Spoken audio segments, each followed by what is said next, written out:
Muchísimas gracias.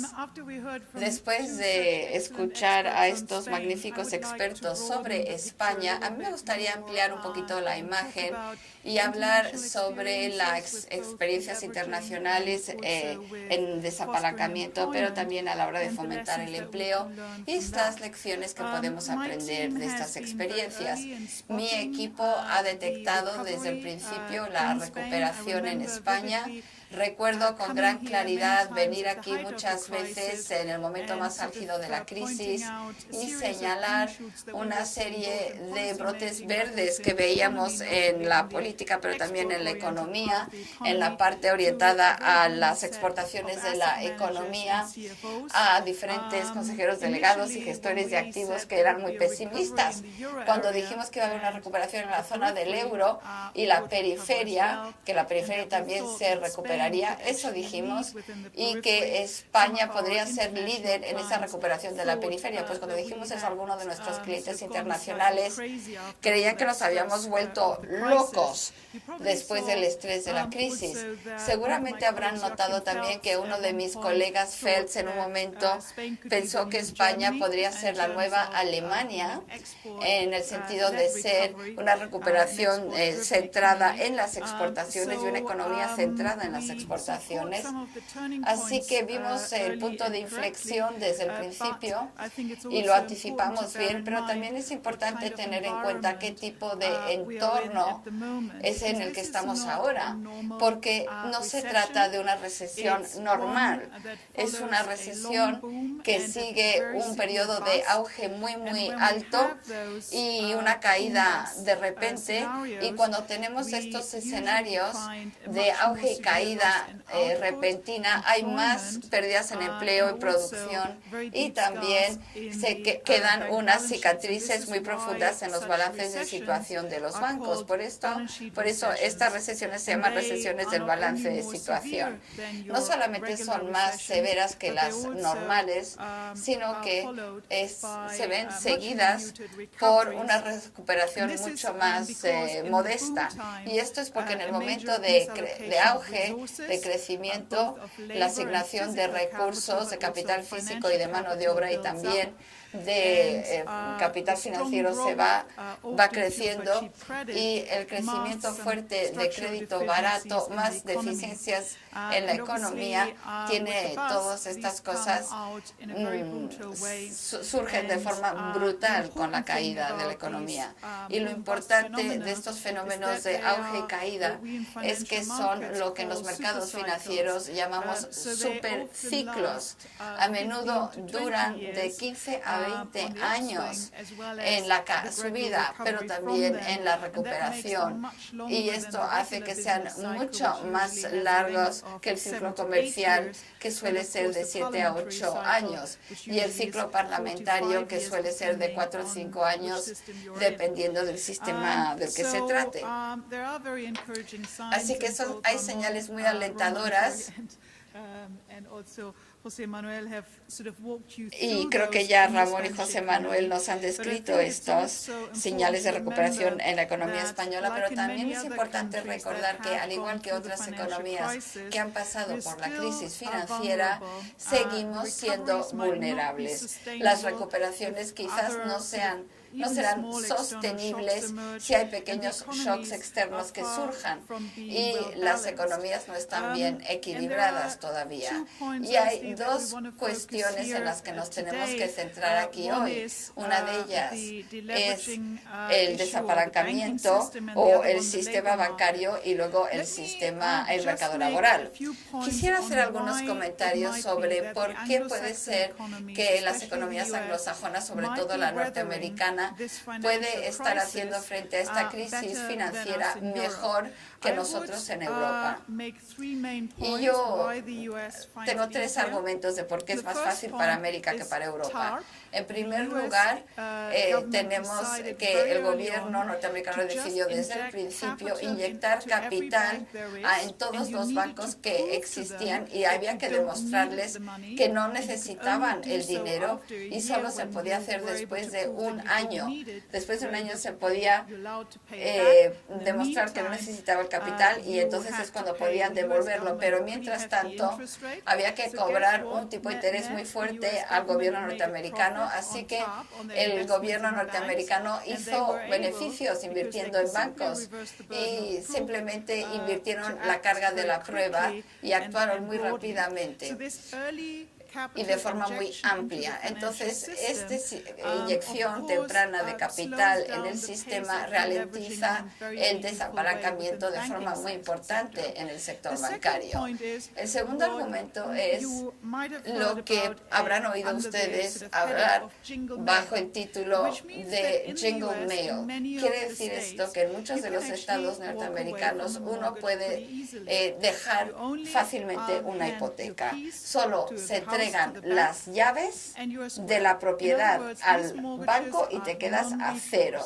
Estas hipotecas no tienen recurso. El banco se queda con la casa, no te van a dar crédito en muchos años, pero no te van a perseguir para que pagues el resto de la hipoteca.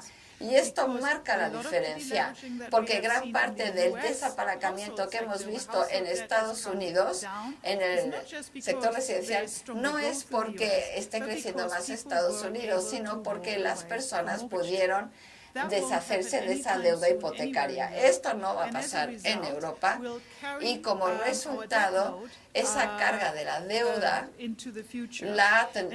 durará durante muchos años. La diferencia en cómo nuestros mercados hipotecarios, pero los mercados de crédito están organizados, marca una gran diferencia. Y luego el tercer punto es el papel de la Reserva Federal como prestamista de último recurso. Yo no creo que Estados Unidos hubiese podido financiarse de forma tan barata, el gobierno me refiero, a través de la crisis, porque es un país mejor dirigido, porque hay relaciones políticas más armoniosas o porque el sistema financiero estaba en mejor situación. El principal y único motivo por lo cual tenían esta financiación más barata es porque ningún inversor en bonos del Tesoro norteamericano no tiene que tener el temor de no recuperar su dinero, porque saben que el gobierno norteamericano les va a pagar y si hace falta imprimirán más dinero para hacerlo. En Europa, pues no es el caso. Tendríamos además que compartir una imprenta de euros que además está en Frankfurt.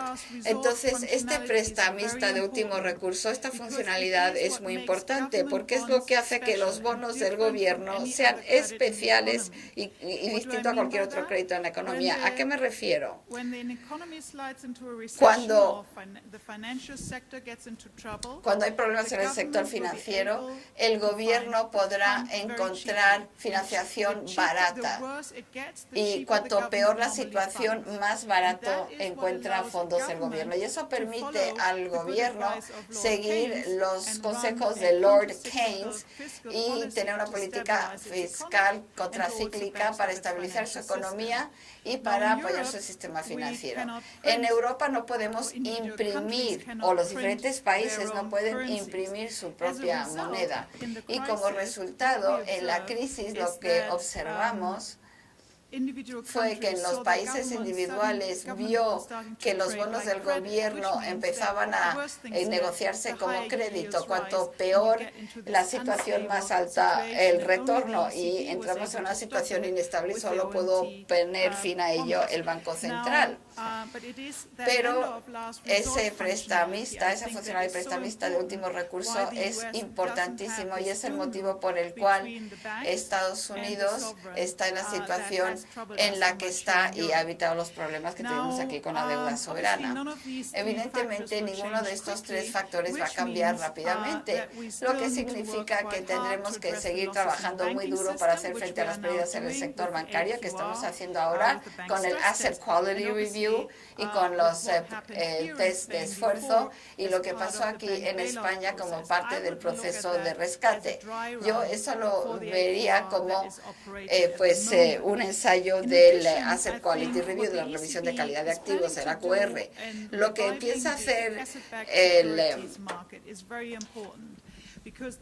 el Banco Central Europeo con los títulos respaldados por los MBS, los activos respaldados por títulos, pues está creando nuevo espacio en los balances de los bancos para dar nuevos créditos. Y ahora quisiera pasar al mercado laboral, que evidentemente es muy importante. Y quisiera subrayar lo que dijo Schäuble esta mañana, que el mercado laboral es un indicador del ciclo comercial, y lo mismo pasa con el crédito bancario. Román ya ha hablado sobre cómo deberíamos de ver los flujos de crédito y no solamente cambios en el stock de crédito para entender lo que está pasando en la actualidad. Lo mismo es cierto para el empleo. Nos gustaría ver los nuevos trabajos que se han creado, aunque siga habiendo trabajos que se pierdan, pero el hecho de que se crean nuevos puestos de trabajo es muy alentador, y desde el principio del año vemos un crecimiento positivo de empleo también en España. Y aquí me anima mucho la experiencia de Irlanda. Irlanda está en una situación parecida a la de España. Es una historia de subida, auge y caída.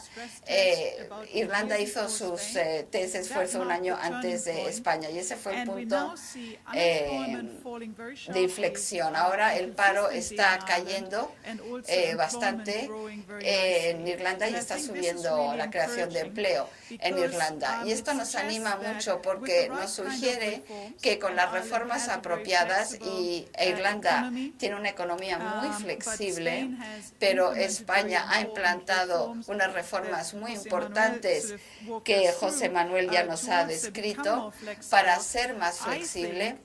Creo que el punto de inflexión en el mercado laboral es posible y muy necesario, porque si no se hace frente a ello, tendremos que hacer que trabajadores de sectores que no van a crecer, como el sector de la construcción, entren a nuevos sectores de la economía, ya sea el sector de la energía o la economía digital.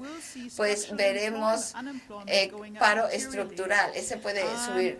Y esto quiere decir que casi estamos creando a personas que nunca van a poder entrar al mercado laboral, y esto nos preocuparía sobre todo si pasase con jóvenes. Vemos de trabajos que se han realizado sobre las perspectivas de carrera a largo plazo de los universitarios en Estados Unidos, que si sales de la universidad el año inadecuado, un año de recesión, si ese año acabas tus estudios, en tu vida total vas a ganar menos dinero que alguien con los mismos títulos, pero que acabó la carrera en un año de auge. No vas a poder recuperar eso en toda tu vida. Y esto es bastante preocupante, y nos recuerda lo importante que es luchar contra el paro juvenil desde el inicio. Hay algunas ideas sobre cómo hacerlo, pero en general la receta más importante para aumentar el crecimiento, y no es a base de política fiscal y monetaria expansionista o bombeando deuda, sino aumentar el potencial a largo plazo del país, es a través de reformas estructurales, reformas por el lado de la oferta, liberalizando. La OCDE tiene una estimación de que para un país como España, una liberalización total podría aumentar el PIB per cápita en un horizonte de 10 años en un 15%. Es un potencial de crecimiento impresionante que está ahora mismo enterrado bajo mucho formalismo, mucho papeleo, etcétera. Y la Comisión Europea ha hecho un ejercicio interesante viendo el impacto de las reformas estructurales, y calculan que si cada país solo reduce su distancia con los tres países más importantes en Europa en cuanto a regulación, los mejor regulados. O sea, llegamos a lo que se está haciendo en otros países por el momento. Podríamos aumentar el PIB en la zona del euro en un 5% en 10 años y la cifra para España sería de 6,5%. Y en un horizonte de 10 años sería una mejora muy significativa. Entonces son las reformas estructurales en las que nos tenemos que centrar y tenemos que asegurarnos de que los bancos no sean un cuello de botella para el crecimiento y que cualquier demanda de crédito tenga una oferta adecuada, y para ello creo que ya hay varias iniciativas muy buenas de política, pero a fin de cuentas son esas reformas estructurales que, en mi opinión, son las que más importan y tienen el mayor impacto. Gracias.